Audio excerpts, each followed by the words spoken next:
This is my brand new Ooni Karu portable pizza oven. Ooni claims it reaches up to 500 degrees Celsius or 932 degrees Fahrenheit and can cook a perfect pizza in less than 60 seconds.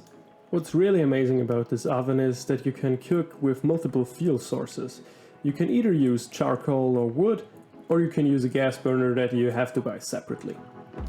To quickly switch between these fuel sources, you can use an Allen key that's located on the bottom side of this unit.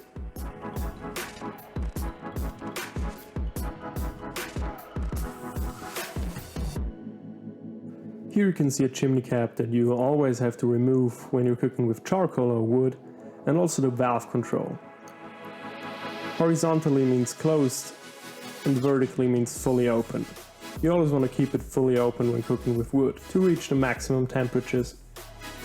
Here you can see how to build a fire in the Ooni Karu. Just take a fire starter, place it on the bottom of the fuel tray and lay some wood around and on top of it. You can either just build the fire while the fuel tray is inside of the Ooni Karu, or you can slide it in from the front.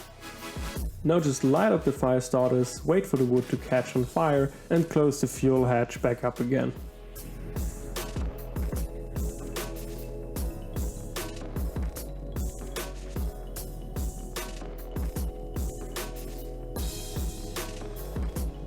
You also want to close the front door and make sure the chimney cap is removed and turn your valve to fully open. After 15 minutes or so you can start refueling the oven. And now look at this beautiful flame. If you're interested in pricing and all the technical details of the Ooni Karu, I'm going to leave a link to Ooni's website in the description down below.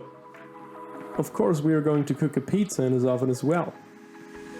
I'm gonna stick with the classics and make a beautiful margarita pizza. If you're interested in how I made this dough, there will be a video coming up really soon on this YouTube channel.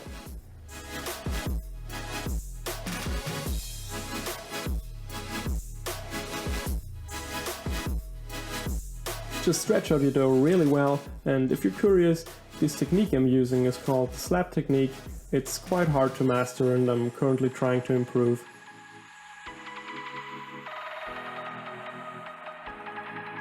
After you stretched out your dough to the way you like, just take your tomato sauce and spread some of it on the top.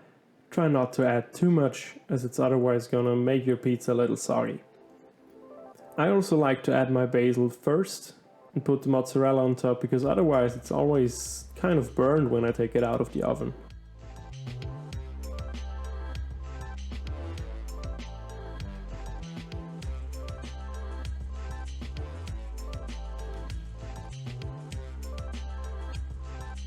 I also added some cherry tomatoes on top, just to be extra fancy.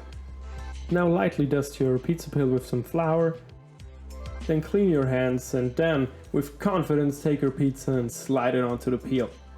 Now I'm stretching the pizza a little more so it gets a little bit bigger.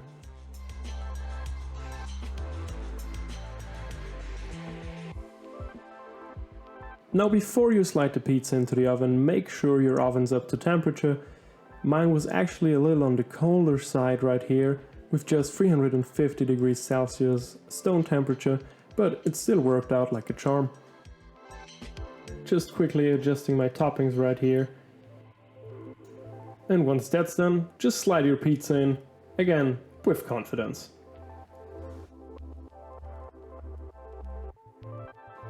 Now close the door back up, and after 45 seconds and one turn that I didn't record, your pizza looks like this.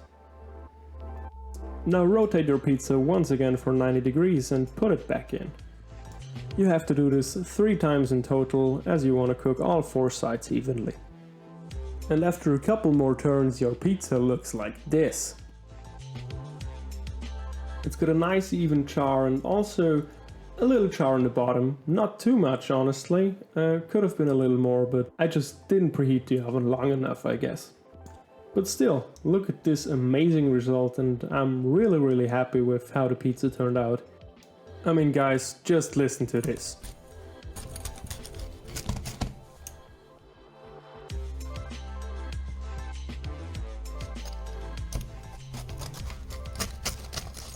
If you enjoyed the video, please leave a like and comment down below, and consider subscribing if you want to see more cooking related videos. Thanks for watching and see you in the next one.